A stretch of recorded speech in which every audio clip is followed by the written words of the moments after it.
දත්වල ඇති ඇසට නොපෙනෙන කුඩා සිදුරු දත් කුහර බවට පත්වීම වළක්වා දත් ශක්තිමත් කරයි. Signal strong ටීත්.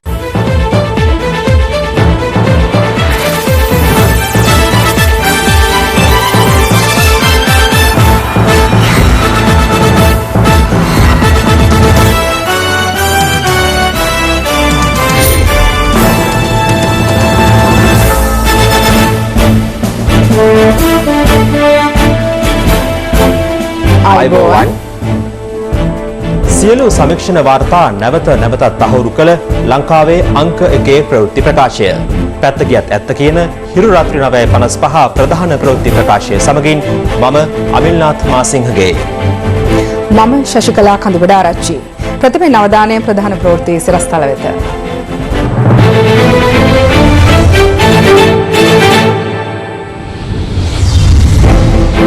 ශංක්‍රීලා ප්‍රහාරයට පෙර සහරාන් එම හෝටලයේදීම කළ පෙරහුරුවක තොරතුරු හෙළිවෙයි.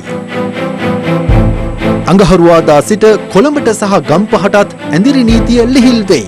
අඟහරුවාදා තෙක් මුළු දිවයිනටම ඇඳිරි නීතිය. මෙරට කොවිඩ් මර්ධන වැඩපිළිවෙල ඉන්දිය අගමැතිගේ පැසසුමට. පොළොන්නරුවට ගිය පාරිභෝගික අධිකාරිය සහල් හිඟයට හේතු සොයා ගනී. දැන් පොඩි කඩ ටික දුවන්නේ අපිට ආයත දෙන ආල්කල්නේ ඌ කවිලා ගම්පලන මෙන්නට යකි මහත්තයා 89 බිල දානවා 95ක් වෙනා කියලා යෝගා. එහෙම කරන්න එපා. නවසඳ දිස්වීම හේතුවෙන් රාමසාන් උත්සවය හිට සමරේ.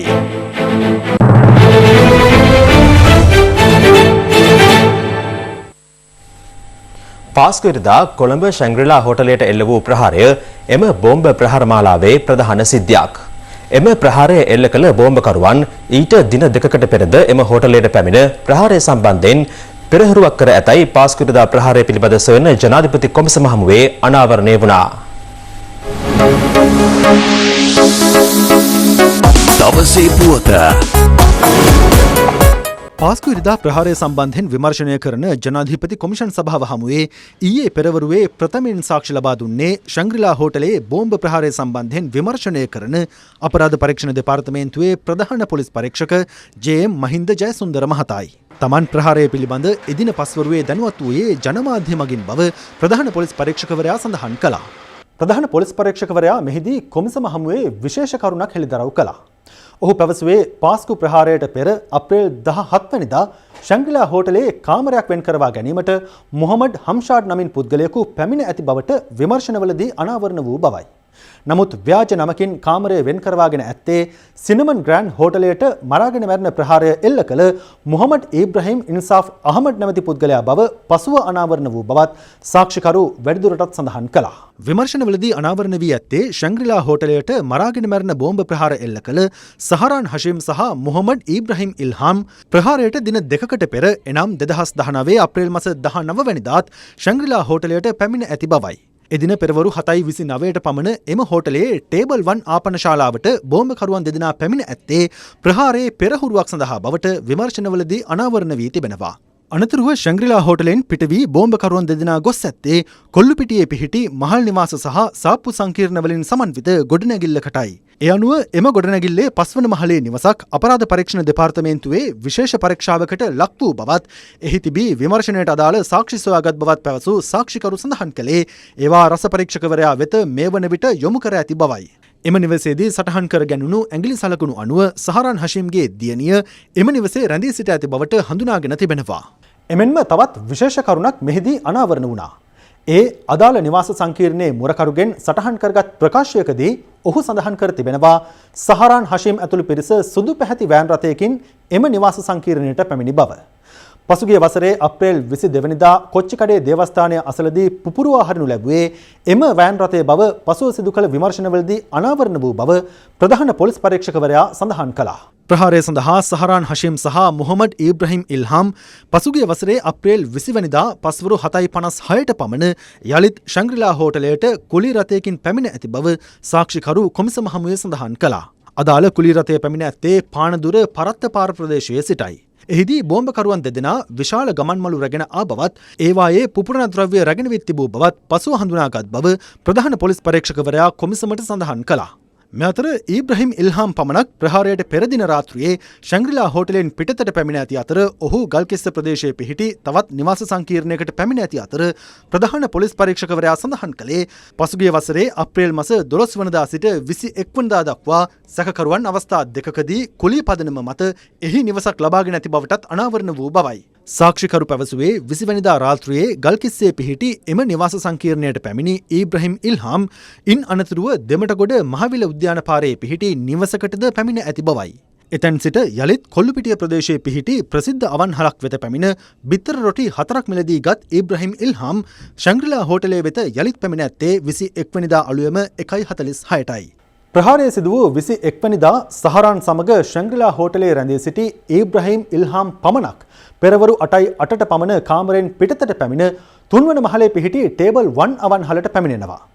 අනතුරුව දෙවන මහලේ පිහිටි විදුලි පඩිපෙළ ආසන්නයේ සහ විදුලි සෝපානයේ ආසන්නයේ මද වේලාවක් රැඳී සිටින ඊබ්‍රහීම් ඉල්හාම් යලිත් කාමරය වෙත පිටත් වන ආකාරය ආරක්ෂක කැමරාවල සටහන්ව තිබූ බව සාක්ෂිකරු කොමිසමට සඳහන් කළා. ප්‍රධාන පොලිස් පරීක්ෂකවරයා තවදුරටත් සඳහන් කළේ පෙරවරු 8:50ට පමණ ඊබ්‍රහීම් ඉල්හාම් සහ සහරාන් හෂීම් දෙදෙනාම විශාල ගමන් මළු දෙකක්ද රැගෙන තුන්වන මහලේ පිහිටි ටේබල් 1 අවන්හල වෙත පැමිණෙන ආකාරය ආරක්ෂක කැමරා මගින් අනාවරණ කරගත් බවයි. අනතුරුව ටේබල් 1 ආපන ශාලාවේදී සහරාන් හෂීම් පෙරවරු 8:54ට පමණ පළමු පිපුරුම සිදු කරගෙන ඇති බව සාක්ෂිකරු සඳහන් කළා. එහිදී සාක්ෂිකරු වැඩිදුරටත් සඳහන් කළේ පළමු ප්‍රහාරෙන් දිවි ගලවාගත් පිරිසක් දෙවන මහලේ පිහිටි විදුලි සෝපාන අසලට දිව යාමේදී ඊබ්‍රහීම් ඉල්හාම් එම පිරිස රැඳී සිටි ස්ථානයට විදුලි පඩිපෙළෙන් පැමිණ පෙරවරු 8:55ට සිය බෝම්බය පුපුරවා ගන්නා ආකාරයද ආරක්ෂක කැමරාවල සටහන්ව තිබූ බවයි. එලෙස ශංග්‍රීලා හෝටලයේ සිදු වූ පිපිරීම් දෙකෙන් පුද්ගලයන් 35 දෙනෙකු මියගොස් ඇති බවත් අපරාධ පරීක්ෂණ දෙපාර්තමේන්තුවේ ප්‍රධාන පොලිස් පරීක්ෂකවරයා කොමිසම හමුවේ සාක්ෂි දෙමින් සඳහන් කළා. දවසේ පුවත නැගෙනහිර පළාතේ පුරාවස්තු ආරක්ෂා කිරීම සඳහා ජනාධිපති කාර්යසාධක බලකායක් පත් කිරීමට ජනාධිපතිවරයා ගත් තීරණය සම්බන්ධයෙන් ලක්වාසී සමස්ත බෞද්ධයන්ගේ ගෞරවය හිමිවන බව අස්කිරි පාර්ශවයේ අනුනායක අතිපූජ්‍ය වෙනරුවේ උපාලි හිමියන් පවසනවා. උන්වහන්සේ මෙම අදහස් පළ කළේ බෞද්ධ උපදේශන සභාවේදී ගත් තීරණ සම්බන්ධයෙන් අදහස් පළ කරමින්. පසුගිය දිනවල පොතුවිල් මුහුදුමහ විහාරයේ සතු ඉඩම් කොල්ලකරුවන්ගේ ග්‍රහණයට නතුවීම හිරු CIA හරහා දිගින් දිගටම අනාවරණය කිරීමත් සමග ඒ පිළිබඳ සොයා බැලීමට ජනාධිපතිවරයා හා අග්‍රාමාත්‍යවරයා වහා පියවර ගෙන තිබුණා.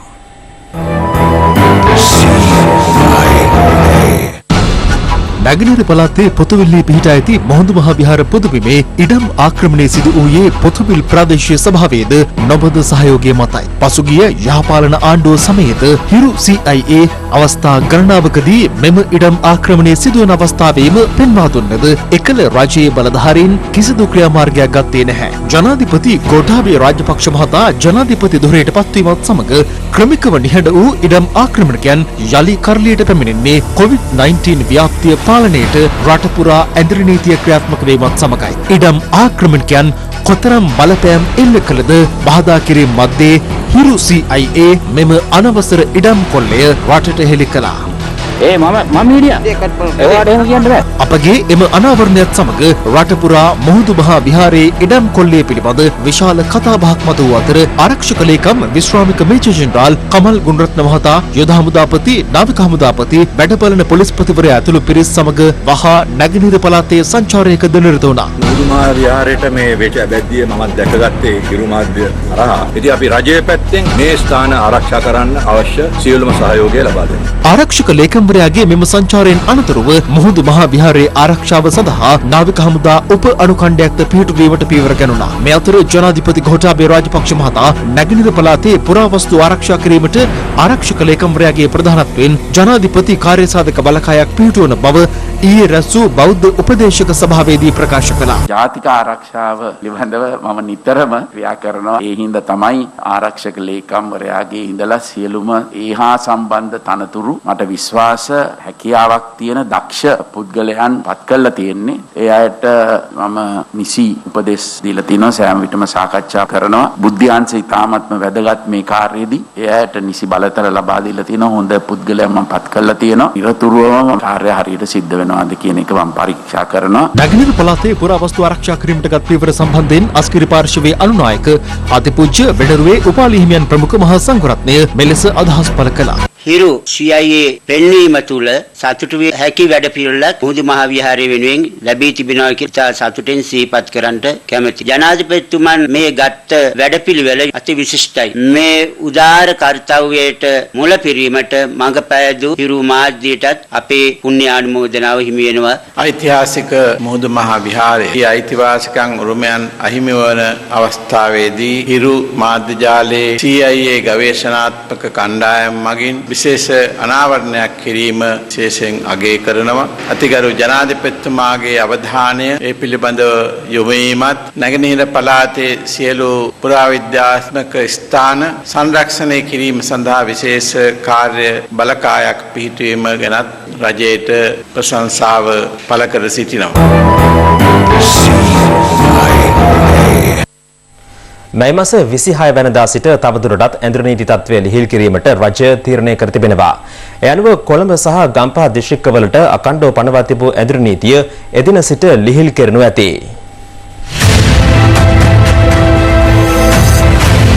ජනාධිපති මාධ්‍යංශය නිවේදනය කළේ ලබන 26 වෙනි අඟහරුවාදා සිට සියලු දිස්ත්‍රික්කවල ඇඳුරු නීතිය නැවත දැනුම් දෙනතුරු දිනපතා රාත්‍රී 10 සිට අලුයම 4 දක්වා පමණක් ක්‍රියාත්මක වන බවයි. එදින සිට කොළඹ සහ ගම්පහ දිස්ත්‍රික්ක හැර සෙසු දිස්ත්‍රික්ක අතර ගමනාගමනයටද රජය අවසර දී තිබෙනවා. කෙසේ වෙතත් අද රාත්‍රී 8ට මුළු දෙවැනිටම බලපැවතුන පරිදි පැනවුණු ඇඳුරු නීතිය 26 වෙනි අඟහරුවාදා අලුයම 5 දක්වා ක්‍රියාත්මකයි. මේ අතර අද පෙරවරුවේ පත්තරේ විස්තරේ වැඩසටහනට එක්වමින් නියෝජ්‍ය පොලිස්පති අජිත් රෝහණ මහතා ප්‍රකාශ කළේ හෙට සහ අනිද්දා ඇඳුරු නීතිය ක්‍රියාත්මක කිරීම සඳහා බුද්ධි අංශීය සහායද වැඩි වශයෙන් ලබා ගැනීමට අපේක්ෂා කරන බවයි. හෙට සහ අනිද්දා කියන දෙදින තුල ඇඳුරු නීතිය ක්‍රියාත්මක වනවා. විශේෂ වැඩපිළිවෙලක් ක්‍රියාත්මක වනවාද මේ දෙදින තුල? අර මාලිගාවත්ත ප්‍රදේශයේ ඇතිවෙච්ච අවාසනාවන්ත සිදුවීමෙන් පස්සේ විශේෂයෙන්ම බුද්ධි අංශ වැඩිපුර යොදවලා තියෙනවා මේ කාරණා සම්බන්ධව හොයා බලන්න. ඒ වගේම පොලිසිය නිරන්තරයෙන් හෙට සහ අනිද්දා දිනේ මේ පිළිබඳව මෙහෙයුම් කිරීමට බලාපොරොත්තු වෙනවා. ඇඳුරු නීතිය හේතුවෙන් කොළඹ දිස්ත්‍රික්කයේ සිරවී සිටි පුද්ගලයන් ගම්බිම් බලා පිටත් කර හැරීමේ වැඩසටහන යටතේ කොළඹ උතුර කොට්ටාශයට පොලිස් ස්ථාන 8ක ලියාපදිංචි වී සිටි ජනතාව අද ගම්බිම් කරා පිටත් කර හැරුණා. ඒ බස්නාහිර පළාත බහර ජ්‍යෙෂ්ඨ නියෝජ්‍ය පොලිස්පති දේශබන්දු තෙන්නකෝන් මහතාගේ ප්‍රධානත්වයෙන් මාස 3ක් හිටියා. දැන් නුවරට යන එකයි සන්තෝෂයි අපේ ජනාධිපතිතුමාට බොහොම ස්තුතියි. අපි මැදවච්චේ ඉඳලා බබාගේ ඔපරේෂන් එකට ආවේ මේ ඇඳි නීතිය දාන්න තති දෙකකට කලින් ඇඳි නීතිය දාලා යන්න බැරි වෙලා ගොඩක් අසරණ වෙලා හිටියේ. ඒ ජාති වේදයන් නැතුව ගොඩක් උදව් කරනවා. මේ කොරෝනා වෛරසයෙන් දැන් මාස දෙකක්ම ගොඩක් දුක් විඳා. ඒ අතරේ මාසයක් විතර යනකොට බබයිකුත් හම්බුණා. ඊන් පස්සේ බබාටත් අපිට සලකා ගන්න බේත් තරමේ ගන්නත් ගොඩක් මාංශ වුණා. ඒ අසල ග්‍රේන් පාස් පොලිසියෙන් තමයි අපිට ගෙදර යන්න උදව් කරේ. මාස 3ක් හිටියා. ගරු ජනාධිපතිතුමාටයි ගරුක් ගමතුමාටයි කොළඹ දිස්ත්‍රික්කයේ 36000කට ආසන්න පිරිසක් මේම අවතැන් වෙලා හිටියා. ඉතාමත්ම ක්‍රමානුකූල වැඩසටහනක් යටතේ තමයි මොවුන් පිටත් කර යවන්නේ. ඔබ දන්නවා නුවරඑළිය වගේ ප්‍රදේශවල තියෙන නිවාසවල තත්ත්වයේ වතුවල එහෙම මේ අයව මුදා හරිය නම් මේ අයට ගිහින් නිරෝධායනය දෙන්න බෑ. ඒ වගේ ප්‍රදේශවල ඒ නිසා තමයි සෞඛ්‍ය අංශ රජය මේ අය ඒ කාලය තුල මේ ප්‍රදේශයේ රඳවගත්තා විතරක් නෙමෙයි ඒගොල්ලෝගේ සුබසාධනේ බලලා අද දවසේදී හොඳ වෛද්‍ය පරීක්ෂණයක් ලක් කරලා එයා ගමට යවන්නේ. මේ අතර පාසල් නැවත ආරම්භ කිරීම සම්බන්ධයෙන් ලබන 26 වෙනිදා සෞඛ්‍ය බලධාරීන් සමග සාකච්ඡා කරන බව අධ්‍යාපන අමාත්‍ය ඩලස් අලහප්පෙරුම මහතා පවසනවා. ප්‍රධාන කරුණු තුනක් තියෙනවා. එකක් තමයි ශරීර උෂ්ණත්වය මැන බැලීමේ උපකරණය. දෙවෙනි එක තමයි දරුවන්ට අත්සෝදන සිංක එක. තුන්වෙනි එක තමයි ගිලන් ඇඳක් හැම පාසලකටම. ඒ විදිහට සියලු දේවල් වල මුල්‍යබර අපි අධ්‍යාපන අමාත්‍යාංශයේ විදිහට රජයේ වගකීමක් විතර දරනවා. අපිට එකම ගැටලුව තියෙන්නේ දැන් මේ පාසල් පටන් ගන්න කුමන අවස්ථාවේද? උසස් පෙළ විභාගයට කුමක්ද කරන්නේ? සෞඛ්‍ය සේවා අධ්‍යක්ෂ ජෙනරාල් වෛද්‍ය අනිල් ජාසිංහ මහත්තයා ඇතුළු කණ්ඩායමත් එක්කලා 26 වෙනිදා රැස්වීමක් තියෙනවා. අපිට දෙන්න පුළුවන් සහතිකය තමයි දරුවන්ගේ ආරක්ෂාව 100%කින්ම තහවුරු වෙච්ච මොහොතේ තමයි අපි දරුවෝ ඉස්කෝලේට ගේන්නේ. නිවේදනයක් නිකුත් කරමින් අග්‍රාමාත්‍ය කාර්යාලය පවසන්නේ වෙසක් පොහොය දින ආගමික වතාවත් ඉටු කළ ආකාරයෙන්ම පොසොන් පොහොය දිනේදීද නිවසේ සිට සිල් සමාදන් වීම ඇතුළු වත්පිළිවෙත්වල යෙදෙන ලෙසයි. මේ අතර පිටකොටුව බස් නැවතුම්පොළ ආශ්‍රිතව සහ ඒ අවට සිටියේදී පොලිස් බහරයටගෙන නිරෝධායන මධ්‍යස්ථාන වෙත යොමු කෙරුණු යාචකයන් 312 දෙනා අතරින් 60 දෙනෙකුට ආසන්න පිරිසක් රැඳවුම් මධ්‍යස්ථානයකට යොමු කර තිබෙනවා. කොළඹ ප්‍රධාන මහේස්ත්‍රාත් අධිකරණය කළ නියෝගයකට අනුව ඔවුන් යොමු කෙරුණේ අම්බලන්තොට රිදියගම නිවර්තන නිවාසය වෙතටයි. පොලිසිය පැවසුවේ රැකියාවල නිරත වීමට හැකියාවක් පවතින බහරකරුවන් නොමැති යාචකයන් පිරිසක් රජයේ වතුවල රැකියාව සඳහා යොමු කළ බවයි. එමෙන්ම තවත් පිරිසක් මහලු නිවාස වෙතද යොමු කර තිබෙනවා.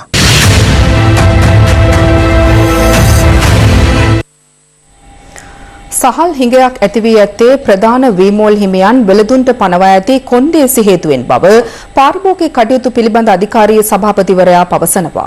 එම අධිකාරියේ සභාපතිවරයා ඇතුළු නිලධාරීන් පිරිසක් අද පොළොන්නරුව සහ මින්නේරිය ප්‍රදේශයේ ප්‍රධාන වීමෝල් 4ක සංචාරයක නිරත වුණා. ඒ රට තුළ ඇති වී තිබෙන සහල් හිඟේ සම්බන්ධයෙන් සොයා බැලීම සඳහායි. COVID-19 ව්‍යාප්තියත් සමග ජනතාවට සහන සැලසීමේ අරමුණින් සහල් සඳහා රාජ්‍ය පාලන මිලක් පැනවීමෙන් පසු රට තුළ සහල් හිඟයක් මතුව බවට විවිධ පාර්ශ්වවලින් චෝදනා එල්ල වුණා. ඉහළ ඉල්ලුමක් ඇති මිල අඩු සහල් වර්ගයක් වන නාඩු සහල්වල හිඟයක් විශේෂයෙන් රට තුළ ඇති වුණා. මෙම සහල් හිඟේ සම්බන්ධයෙන් අප ඊයේ දිනේ හිරු ප්‍රවෘත්ති ඔස්සේ විමසා බැලීමක්ද සිදු කළා. මේ අතර පාරිභෝගික කටයුතු පිළිබඳ අධිකාරියේ සභාපතිවරයා ඇතුළු නිලධාරීන් කණ්ඩායමක් අද පොළොන්නරුව සහ මැදිරිගිරිය ප්‍රදේශයේ ඇති ප්‍රධාන වීමෝල් 4ක් නිරීක්ෂණය කළා. එම වීමෝල් හිමියන් වීතක සංකවාගෙන සිටීදැයි සොයා බැලීමේ අරමුණින් මෙම නිරීක්ෂණයට එක් වූ නිලධාරීන්ගේ ආරක්ෂාව වෙනුවෙන් පොලිස් විශේෂකාර්ය බලකායද අනුයුක්ත කර සිටියා. මේදී ප්‍රථමයෙන් නිරීක්ෂණයට ලක් වුණේ ඩඩ්ලි සිරිසේන මහතාට අයත් පොළොන්නරුවේ පිහිටි වීමෝලයි. අපි දැන් අද ඇවිල්ලා තියෙන මුළු පොළොන්නරු පළාතෙම හැම මෝලකම අපි සම්පූර්ණ තොරතුරු ගන්නවා. ඉතින් අපි ඒ තොරතුරු ටික රැස් කරගමු. අපි හොරු නෙවෙයි. අපිට ආත්ම ගෞරවයක් තියෙනවා. මීඩියා එකක් දැනගන්න මේ දවස් ටිකේම මීඩියා එකේ අර රොචාන් වර්ධන අර අපිට ආත්ම අපි හොරු නෙවෙයි. මොකද මොන්නේ තොරතුරු මේ හරියට අඩු කරලා අපිට ඒ විදිහට ඒක කරන්න බෑ. 1 බිලියන් මගේ ලොස් එක. මම හිරේ යනවා මෝලවා. මම අදම මේ දැන් මම මේකදීම නතර කරන්නේ. මේ ප්‍රධාන මෝලින් ගන්න තීන්දුව තමයි පුඩි මෝල් කරන්නේ. මොකදවලා 100ට විකුණනවා කිව්වොත් 80ට දෙන්න පුළුවන් කතාව 100ට. නව රජයේ මේකටපත් කියන්න ඕනේ දැන්. ආල්මිල අඩු කරපුවාම වීමිල අඩු වෙනවා කියන එක වී අලුයි මණ්ඩලයේ බාර ඇමතියා දන්නේ නැහැ. ඒ වාගේ හරක් දේශපාලනයක් මේ. මේ සැරේ ටොන් ලක්ෂ 32ක් කියලා රජයේ කෘෂිකර්ම දෙපාර්තමේන්තුව කියනවා. ටොන් ලක්ෂ 32ක් නෙවෙයි ටොන් ලක්ෂ 18ක් තිබ්බම මම මේ මෝල දෙන ආණ්ඩුවට නිකන් ඔබතුමාලා කීරිසම්බේ 25ට දෙනවා. ඔව්. ලාභයක් ගන්නවනේ. අනිවාර්ය. එතකොට මේ වෙලාවේ අර රුපියලයේ 2 3 හරි 4 හරි පාඩුව එකෙන් ඉඳගෙන මේ අවස්ථාවේ උදව් කරන්න බැරි ජනතාවට දැන් ඔය පොඩි කඩ ටික දුවන්නේ අපි ණයට දෙන හාල් සල්ලිනේ වත් ලොකු සේවාවල්. දැන් සල්ලි දාන්න ඕන 89 කියලා අද චාර්ජස් කියලා ආපහු ඉල්ලනවා. ඌ අඬන අපිට ඌ කවිලා කම්ප්ලේන්ට් මෙන්න ඩැග්ලි මහත්තයා 89 බිල දානවා 95ක් වෙනා කිලෝ එකක්. පොඩ්ඩක් එකක් බලන්න ඕනේ. මම එහෙම කළා නැහැ. එහෙම කරන්න එපා. හොඳයි. මම දැන් මීඩියාකට කියන්නම්කො නාමල් කරනවා රන්න තප්පුලනවා. ප්‍රශාන්ත රණසිංහ උඩ පුරලනවා. ඒ දෙන්නට මගෙත් එක්ක විවාදයකට කිරු ඔක්කොම ලෑස්ති කරන්න ඩඩ්ලි සිරිසේන එනවා. රටේ පවතින නීතිය යසට් එකට අනුකූල වෙලා කටයුතු කරන්න කියලා. නෑ අපි ඒක දැන්ට එහෙම කරන්නේ. ඒක ඇතුලේ තියෙනවා නම් ට්‍රාන්ස්පෝර්ට් හරි අද චාර්ජස් හරි මොනවද වයින් කරන්න. අන්න ඒක තමයි කියන්නේ. අනතුරුව මින්නේරිය ප්‍රදේශයේ පිහිටි හිටපු පාර්ලිමේන්තු මන්ත්‍රී සිරිපාල ගම්ලත් මහතාට අයත් වීමෝල පරීක්ෂාවට ලක් කළා. ඉල්ලන ප්‍රමාණයට මාකට්ටියට දෙනවා. මෙතන ගාන කීයද? 89. 89ට බාලා ඔකට්ටිය අර යටින් ගහන්න එපා. නෑ නෑ. අද චාර්ජස් කවුද කරන්නේ? ගණ්ඩි කියනවනේ එහෙම කරන්නේ. දැන් අපිට කියන කරන්නේ අනික් කටයුතු කරන්නේ. ඩල්ලි මහත්තයයි, නිපුණ මහත්තයයි, රත්නයි නතු. ඔය හතරනේ. අපි කිව්වොත් තමයි අපි මේ වෙලාවේ ජනතාවට සහනයක් වශයෙන් අපි මේ ගාන දෙන්න ඕනේ. ගන්න කීයද? දැන් 54 68යි. ඒක නේද? එතන මේ පන්නලනේ ජාතික මිල. එයාට සාදන්න කරන්නේ නෙවෙයි. ඔය කට්ටිය 54 හරි 55ට ගත්ත ගමන් මෙහි හාල් උඩ යනවා. හැබැයි ඉතින් ගත්තට ගමන් හාල් සහල්ට දෙන්නවා. මෙහෙමයි ප්‍රධාන මූල් කට්ටිය ඔක්කොම එකතු වෙලා මේ විදිහට ප්‍රශ්න ඇති කරනවා නම් ජනතාවට දෙන්නේ නැත්තම් ඉතින් රජයේ තීරණයක් කරොත් එම් පිටටින් හාල් ගේන්න කියලා. ඉතින් මේ ටික ඔක්කොම ඉවරයි. අනතුරුව මින්නේරිය සහ පොළොන්නරුවේ පිහිටි තවත් ප්‍රධාන වීමෝල් දෙකක් නිලධාරීන්ගේ පරීක්ෂාවට ලක් වුණා. පුළුවන්කමකට මේක මේ වෙලාවේ මාකෝ කරනවා නෙමෙයි. පොඩක් නවත්තන්නත් අත්‍යවශ්‍යව කරලා තියෙනවා. අපි කියන්නේ මේ කාලේ විතරයි මේ රජයෙන් දාලා දෙන සාහිත්‍ය මිල පාලන මිල ඔබතුමා සලකලා මේ ජනතාවට මේ ප්‍රශ්නයක් ඇතිවෙච්ච වෙලාවනේ මේ අපි ඉල්ලන්නේ. ඒක බලන්න අපි අද ආවේ සම්පූර්ණ අපි මේ තොග රැස් කරන් ඉන්න හැමතැනම යනවා. ඇයි මේ ඉච්චර කාලයක් පුරාවට ලාභ ලබලා මේ මාස දෙකේ ප්‍රශ්නයක් කරගෙන මේක විසඳ ගන්න බැරි. තව මාස ගානකින් අස්සන් එනවා. ආයේ වී ලැබෙනවා අඩු මිලට ලැබෙනවා. එම නිරීක්ෂණයන්ගෙන් අනතුරුව පාරිභෝගික කටයුතු පිළිබඳ අධිකාරියේ සභාපතිවරයා අදහස් පළ කළා. අපි ප්‍රධාන මෝල් කීපයකට සංචාරය කරා. අනිවාර්යයෙන්ම වුන් පහුගිය දවස්වල සහල් නිකුත් කිරීමේදී කොන්දේසි වාගයක් පනවලා තියෙනවා. කීරි සම්ම මෙච්චර ප්‍රමාණයක් ගත්තොත් නාඩු මෙච්චර ප්‍රමාණයක් දෙනවා. එයන උන් එකඟ වුණා අනිවාර්යයෙන්ම ඉදිරියේදී මේ කොන්දේසි විරහිතව සහල් ලබා දීමට වෙළඳන් වෙනවා. රජය විසින් දුන්නු සහනය අනිවාර්යයෙන් ලබා දිය යුතුයි. අනුවට නාඩු සහ සම්බන්ධ ඒ අනුව අපි ඉදිරියේදී බලමු. ඔවුන්ගේ ක්‍රියාකලාපය මොකක්ද කියලා. මේ අතර සහල්ලිංගය නැති කිරීම සඳහා රජය පුළුල් මැදිහත් වීමක් සිදු කරන බව අභ්‍යන්තර වෙළඳ මාත්‍යාංශයේ ලේකම් බද්‍රානි ජයවර්ධන මහත්මිය පවසනවා. සහල් හිගයක් ඇතිවීම කිසිසේත්ම විය නොහැකි සිද්ධියක්. අද දවසේ අතිගරු ජනාධිපතිතුමාගේ නියෝගය ප්‍රකාරව දිසාපතිතුමන්ලා විසින් රැස් කරගෙන තියෙන වීතොග සහල් බවට පරිවර්තනය කරලා වෙළඳපළට ලබා දීමට අපි කටයුතු කරලා තියෙනවා. ශ්‍රී ලංකාව තුළ COVID-19 වසංගතය හොඳින් පාලනය කිරීමේ ගෞරවය ජනාධිපති ගෝඨාභය රාජපක්ෂ මහතාට හිමිවන බව ඉන්දියා අග්‍රාමාත්‍ය නරේන්ද්‍ර මෝදි මහතා පවසනවා. ඔහු මේ බව සඳහන් කර ඇත්තේ අද පෙරවරුවේ ජනාධිපතිවරයා සමග සිදු කළ දුරකථන සංවාදයකදී. අද පෙරරුවේ සුහද දුරකථන සංවාදයක නිරත වූ ජනාධිපති ගෝඨාභය රාජපක්ෂ මහතා සහ ඉන්දිය අග්‍රාමාත්‍ය නරේන්ද්‍ර මෝදි මහතා දෙරට අතර සෑම ආකාරයකම සම්බන්ධතා COVID-19 අර්බුදය හමුවේ තවදුරටත් වර්ධනය කර ගැනීමට එකඟත්වය පළ කර තිබෙනවා. වත්මන් දුෂ්කර තත්ත්වය හමුවේ ශ්‍රී ලංකාවට කළ උපකාර සම්බන්ධයෙන් ජනාධිපතිවරයා ඉන්දිය අග්‍රාමාත්‍යවරයාට සහ එම ජනතාවට කෘතඥතාව පළ කළ බව ජනාධිපති මාධ්‍යාංශය නිකුත් කළ නිවේදනයේ සඳහන්. ඉන්දියාව ප්‍රධානය කළ ටොන් 10ක වෛද්‍යාධාර බෙහෙවින් ප්‍රයෝජනවත් වූ බවයි ජනාධිපතිවරයා පෙන්වා දී ඇත්තේ. ඉන්දියාව COVID-19 වසංගතය මනාව පාලනය කර ඇති බවට තමන් විශ්වාස කරන බවද ජනාධිපතිවරයා මෙහිදී සඳහන් කර තිබෙනවා. ශ්‍රී ලංකාවේ COVID-19 වසංගතය සතුරුදායක ලෙස පාලනය කිරීමට සමත් වී ඇති බවත් ජනාධිපති ගෝඨාභය රාජපක්ෂ මහතා මෙහිදී වැඩිදුරටත් සඳහන් කළා. අග්‍රාමාත්‍ය නරේන්ද්‍ර මෝදි මහතා මෙහිදී සඳහන් කර ඇත්තේ නිර්වෘල් චින්තනයක් සහිත ඉක්මන් හා දුෂ්කර තීරණ ගැනීමේ හැකියාවක් ඇති නායකයෙකු ලෙස ජනාධිපති ගෝඨාභය රාජපක්ෂ මහතා තමන් හඳුනාගෙන ඇති බවයි. ශ්‍රී ලංකාවේ COVID-19 වසංගතය හොඳින් පාලනය කර ගැනීමට සමත් වීමේ ගෞරවය මෙරට ජනාධිපතිවරයාට හිමිවන බවත් ඉන්දිය අග්‍රාමාත්‍යවරයා මෙම දුරකථන සංවාදයේදී සඳහන් කළ බව ජනාධිපති මාධ්‍යාංශය නිකුත් කළ නිවේදනයේ වැඩිදුරටත් සඳහන්. වත්මන් ප්‍රමුඛතාවය වන ආර්ථික පුනරුදය සඳහා මෙරට ප්‍රධාන පෙළේ ව්‍යාපෘති කිහිපයක් නැවත පණ ගැන්වීමට ඉන්දියාවේ සහයෝගය අපේක්ෂා කරන බව ජනාධිපතිවරයා මෙහිදී ඉන්දියා අග්‍රාමාත්‍යවරයාට අවධාරණය කර තිබෙනවා. දෙරට අතර ක්‍රියාත්මක මූල්‍ය පහසුකම් හුවමාරු වැඩසටහන තවත් පුළුල් කිරීමට ජනාධිපතිවරයා මෙම සංවාදයේදී යෝජනා කර ඇති අතර ජනාධිපති මාධ්‍යාංශය සඳහන් කළේ මෙරටට උදව් කිරීමට තමන් පෞද්ගලිකව කැපවී සිටින බවත් ශ්‍රී ලංකාවට වාසිදායක කොන්දේසි යටතේ සහාය දැක්වීමට සූදානම් බවත් ඉන්දියා අග්‍රාමාත්‍යවරයා ජනාධිපතිවරයාට දැනුම් දී ඇති බවයි. මෙම දුරකථන සංවාදයෙන් පසු ඉන්දියා අග්‍රාමාත්‍ය නරේන්ද්‍ර මෝදි මහතා ට්විටර් පණිවිඩයක් නිකුත් කර ඇති අතර ජනාධිපති ගෝඨාභය රාජපක්ෂ මහතාගේ නායකත්වය යටතේ මෙරට කොවිඩ් වසංගතයේ මැනලීමේ ක්‍රියාවලිය ඵලදායී ලෙස ඉදිරියට ගමන් කර ඇති බව ඔහු එහිදීද සඳහන් කර තිබෙනවා. පාර්ලිමේන්තු මැතිවරණය පැවැත්වීම සම්බන්ධයෙන් අධිකරණයට ඉදිරිපත්ව ඇති පෙත්සම් හා ඒ සම්බන්ධයෙන් සෞඛ්‍ය සේවා අධ්‍යක්ෂ ජෙනරාල්වරයා විසින් ජනාධිපති ලේකම්වරයාට යවූ ලිපිය පිළිබඳ පක්ෂ විපක්ෂ දේශපාලඥයින් අදත් විවිධ අදහස් පළ කළා.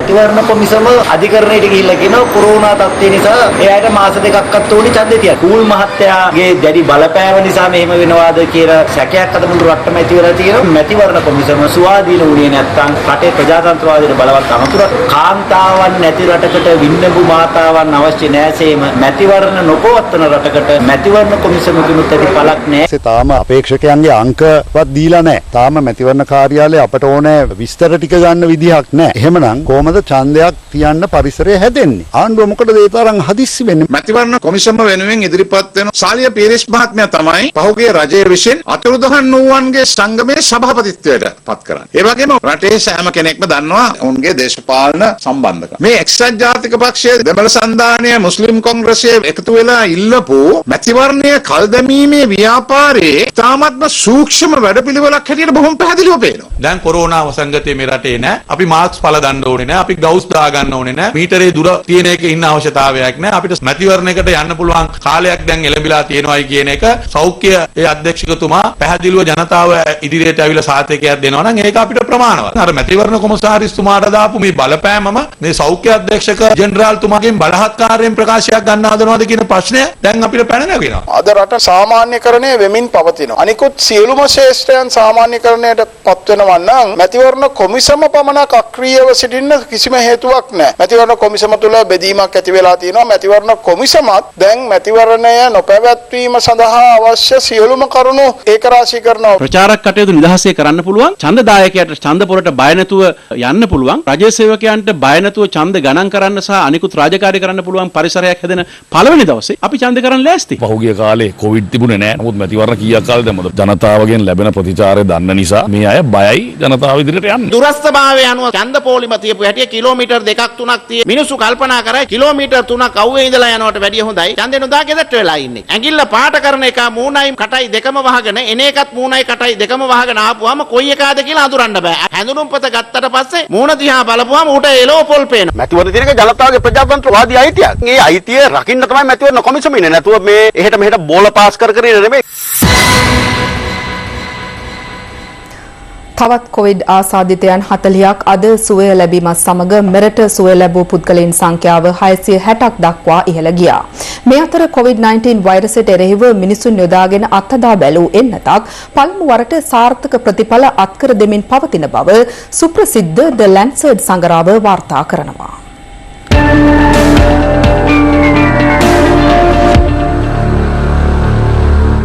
ලෝකයේ ප්‍රමුඛ අන්තර්ජාල සෞඛ්‍ය සංග්‍රාවක් වන ද ලැන්සර්ඩ් සංග්‍රාව වාර්තා කර ඇත්තේ චීනයේ වුහාන්හිදී පුද්ගලයන් 108 දෙනෙක් යොදාගෙන දින 14ක් පුරා නව එන්නතක් පළමු අදියරේදී අත්හදා බලා සාර්ථක ප්‍රතිඵල පෙන්눔 කර ඇති බවයි. එන්නත ලබා දින 14ක් ඇතුළත කොවිඩ් වෛරසයට එරෙහි ප්‍රතිදේහ නිපද වී ඇති අතර පළමු අදියරේ සිට දින 28ක් ගතවන තුරුත් ඉන් බරපතල අහිතකර ප්‍රතිඵල වාර්තා වී නොමැති බව එම සංග්‍රාවේ සඳහන්. මේ තියෙන ඉතාමත් වැදගත්කම ඉන්නත් පිළිබඳව ඔබ බොහෝ ප්‍රෝග්‍රස් අසා තිබුණා. මේ තමයි ලෝකයේ පළමුවෙනි වතාව මිනිසුන්ට පරීක්ෂණාත්මක එන්නතක් කොවිඩ්-19 රෝගයට විරුද්ධව උනත් කරලා ඉන්නතේ සාර්ථකත්වය හෝ අසාර්ථකත්වය පිළිබඳව ප්‍රතිඵල සමීක්ෂණය කරලා නිරීක්ෂණය කරලා නිගමනය කරලා පරීක්ෂණ පත්‍රිකාවක පළකරපු පළවෙනි වතාව.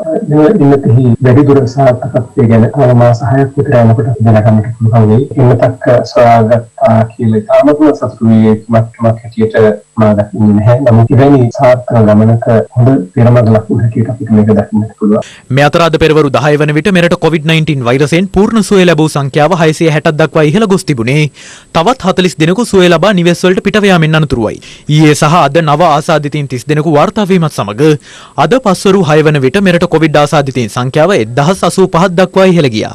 ඊයේ වාර්තා වූ ආසාදිතයින් 13 දෙනාගෙන් 11 දෙනෙකුම නාවික හමුදා සමාජිකින් වන අතර ඉතිරි දෙදෙනා කුවේට් සහ මලේසියාවේ සිට මෙරටට පැමිණ නිරෝධායනය වෙමින් සිටි පුද්ගලයින්. මේ අතර වෛරසය ආසාදනය වූ නාවික හමුදා සමාජිකින් 33 දෙනෙක් සුවය ලැබීමත් සමග වෛරසයෙන් සුවය ලැබූ සමස්ත නාවික හමුදා සමාජිකින් සංඛ්‍යාව 283ක් දක්වා ඉහළ ගොස් තිබෙනවා. කෙසේ නමුත් වැලිසර නාවික හමුදා කඳවුරේ තවත් නාවිකයින් 278 දෙනෙකු නිරෝධායනය සඳහා වවුනියාව පම්පෙමඩුව සහ පෙරියකාඩු නිරෝධායන මධ්‍යස්ථාන වෙත ඊයේ රැගෙන ආවා.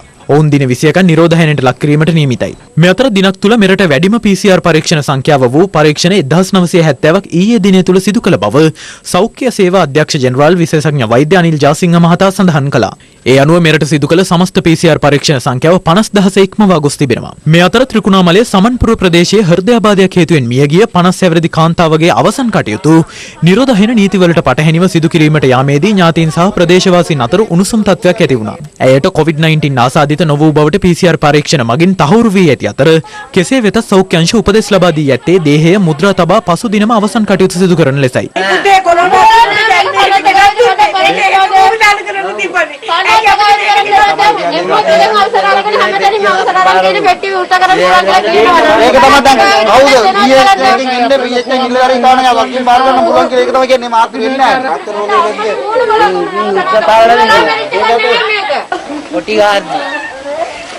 අනිවා මම මේක හිතියේ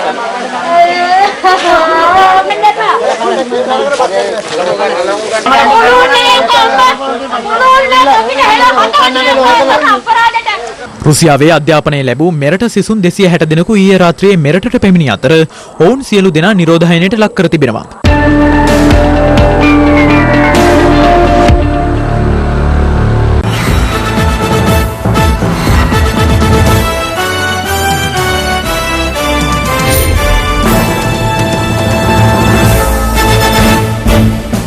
ආයතනය කඩිනමින් රජයට පවරාගෙන තමන්ට සාධාරණයක් ඉටු කරන ලෙස ETI තැන්පත්කරුවන් රජයෙන් ඉල්ලා සිටිනවා.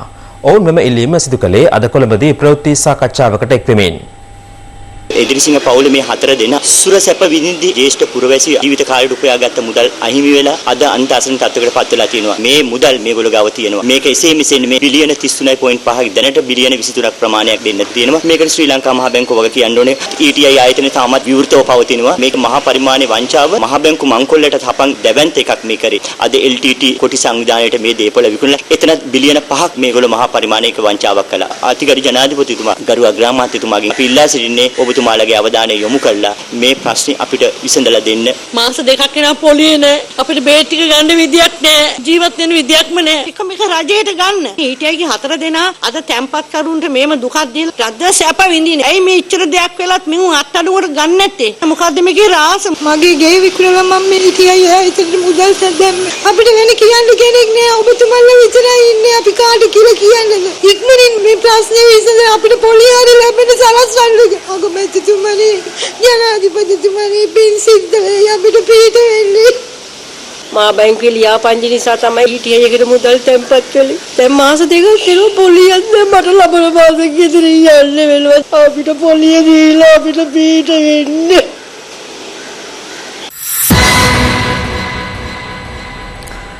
ජීවිතයකට වටිනාකමක් ලැබෙන්නේ අපි ජීවිතය ගෙවා දමන ආකාරය අනුවයි.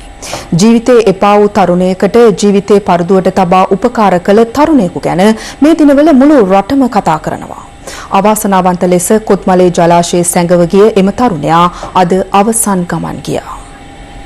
පසුගිය 21 වෙනිදා ඉහළ කොත්මලේ ජලාශය හරහා ඉදිකර තිබෙන දුම්රිය පාලම අසලින් තරුණියක ජලාශයට පැන තිබුණේ සියදිවි හානි කර ගැනීමේ අරමුණින්.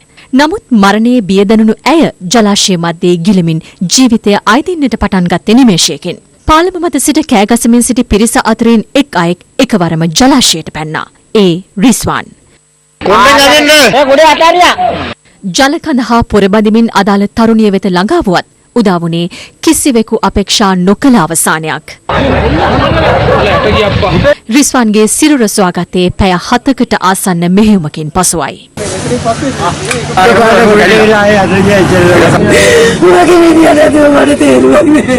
ජාති ආගම් වශයෙන් කිසිදු බැඳීමක් නැති මේ තරුණියට ජීවිතය ලබා දෙන්නට නොපැකිලි වුණු රිස්වාන් එතැන් පටන් බොහෝ පිරිසකගේ ආචාරයට ගෞරවයට පාත්‍ර වනවා.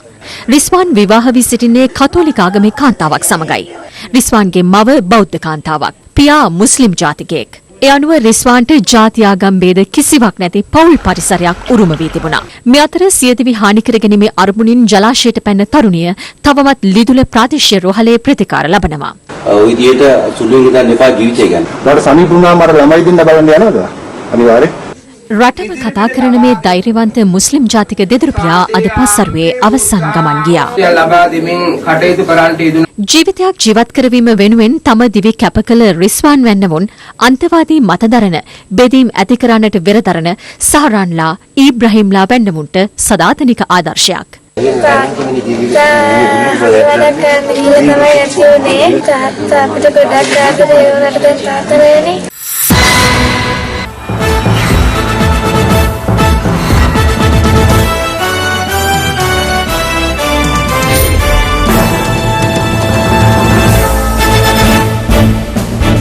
අද නවසඳ දිස්වීම හේතුවෙන් ස්ලාම් බැතිමතුන් හෙට රමසාන් උත්සවය සමරන බව කොළඹ මහපල්ලිය නිවේදනය කළා. මේ අතර සමස්ත ලංකා ජමියතුල් උලමා සංවිධානයේ නිවේදනයක් නිකුත් කරමින් සඳහන් කළේ COVID-19 පාලනය සඳහා සෞඛ්‍යංශ ලබා දී ඇති නිර්දේශවලට අනුව මෙවර රමසාන් උත්සවය නිවසේ සිට සැමරිය යුතු බවයි. දැන් රටවටා හිරෝ. කාල්ගුණ අවධානම නොතකා හම්බන්තොට දීවරවරයෙන් මුහුදුගේ දීවරෙන් තිදෙන කුරගත් බෝට්ටුවක් අද අනතුරට ලක්වීමෙන් එක් දීවරයෙක් අතුරුදන් පැති අතර වෙරළට ගසාගෙන අනෙක් දෙනා බේරාගෙන හම්බන්තොට රෝහලට ඇතුළත් කර තිබෙනවා. පවතින අයහපත් කාලගුණ තත්ත්වයක් සමග මුහුදු රළ ප්‍රචණ්ඩ වීමෙන් බලපිටියේ මෝදරපත්ත ප්‍රදේශයේ මුහුදු කාදෙන් ලක්ව ඇති අතර එහි නිවාස ආරක්ෂා කර ගැනීමට තාවකාලික බාධක යොදා තිබෙනවා.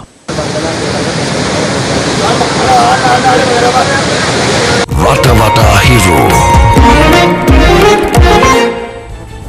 ඒ සමගින් අදට ඔබෙන් සමගන්නවා. පැත්ත මොකක්ද ඇත්ත දැනගැනීමේ අයිතිය තව දුරටත් තහවුරු කර ගන්නට තිරේ දිස්වන පරිදි හිරු SMS ප්‍රවෘත්ති සේවාව ඔබේ ජංගම දුරකථන ජාලයට අනුව සක්‍රිය කර ගන්න. අප හෙට දිනේ ඔබ හමුවන්නේ අපගේ මධ්‍යහන ප්‍රවෘත්ති විකාශය 11:55 ප්‍රවෘත්ති විකාශයෙන්. සුබ රාත්‍රියක්.